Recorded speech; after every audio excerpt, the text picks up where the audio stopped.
Hey everybody, I came out for a bit of a walk in the sunshine about 10 minutes ago, and shit happens, as they say. So greetings from the Isle of Skye, the Inner Hebrides, west coast of Scotland. This is a very brief, I reckon 5 minutes, certainly no more than 10,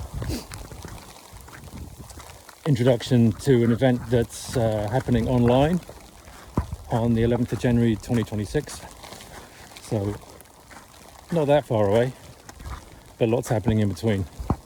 But make a note of this, please, if you're interested. It's one of my kind of perennial interests. I think it's probably the most important thing that individuals and communities, men and women, should take some time to understand.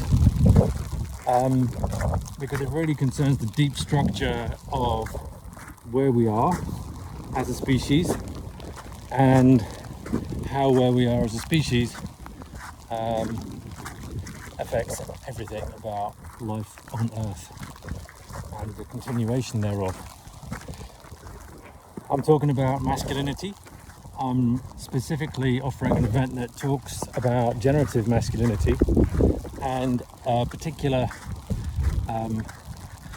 developmental process that generative masculinity is born by way of, and that is initiating generative masculinity, the initiatory function in the collective unconscious, in the human psyche, specifically in the male psyche. There's a biological, a psychological, and a social function to that, and none of them are being tended adequately.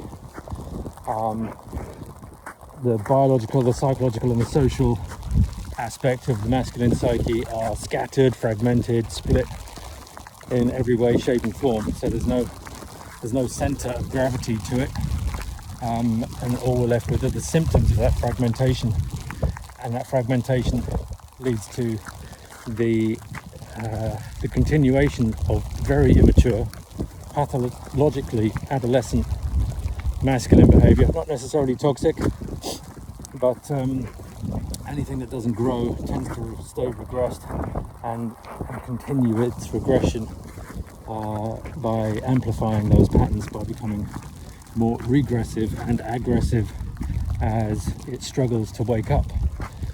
And that's what I think many of the symptoms are. That's one way I can view them that makes sense to me. And I've been around this work since 2006, 2007, and have paid the price financially, emotionally, psychologically myself, of having been dragged into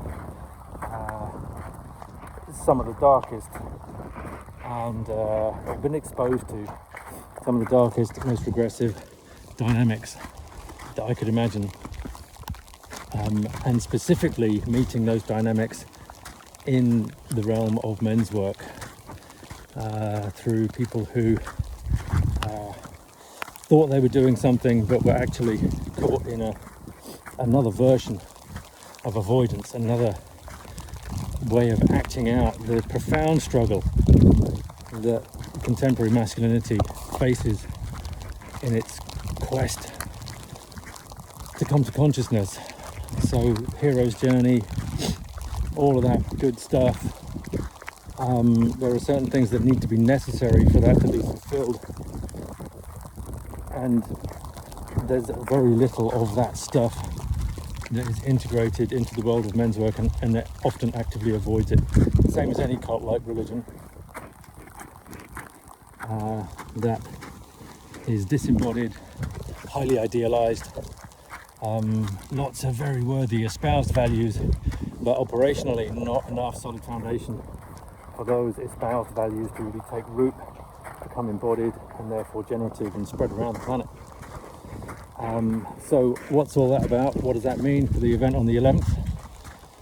Well, the event on the 11th is going to be much more simple and direct. I'm going to invite people to watch a film, The Green Knight.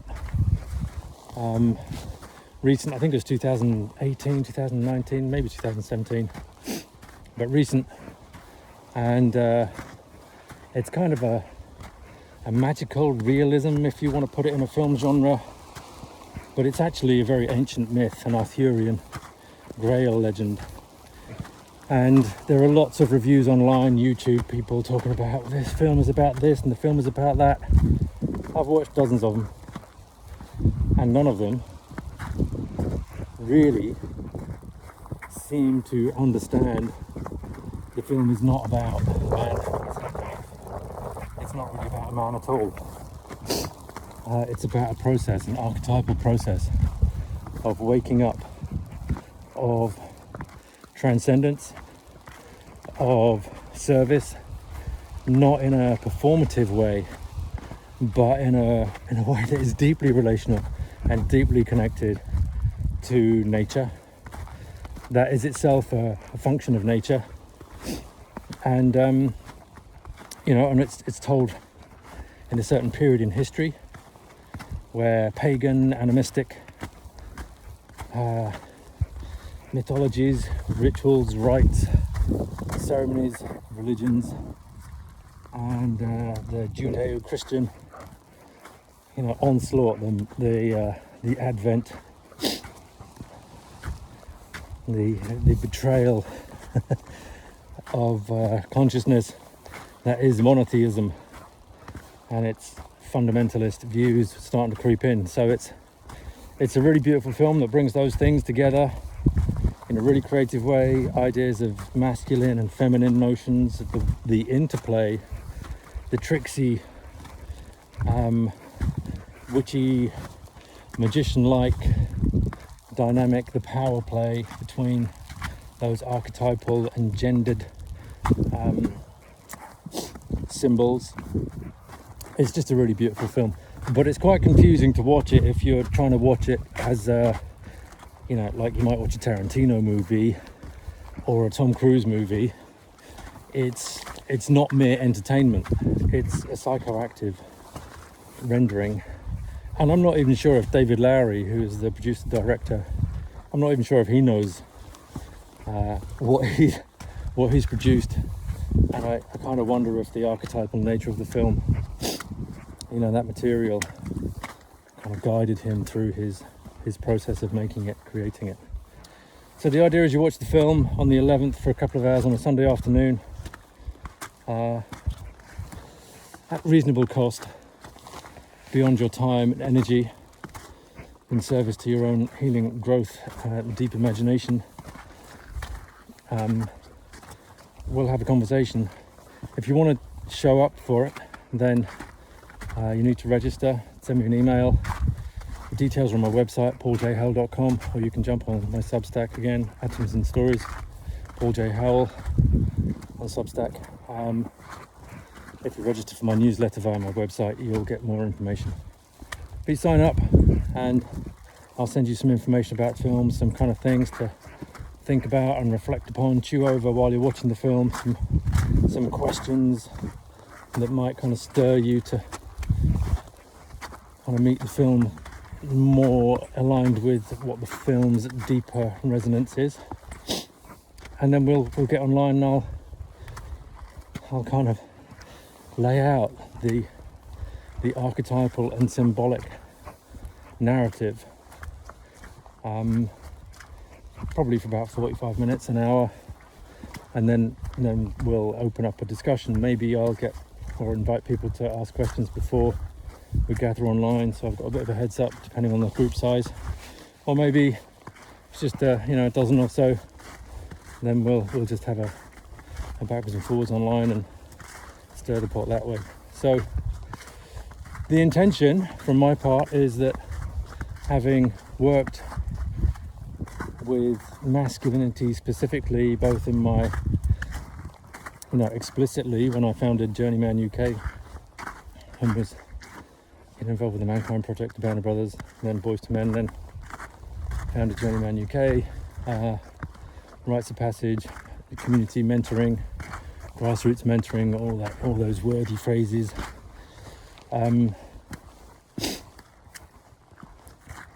Also with individuals in my one-to-one generative coaching and psychotherapy practice, and also in my work here in the Highlands in terms of community dialogue. These archetypes are powerfully at play in maintaining a dysfunctional status quo, and they operate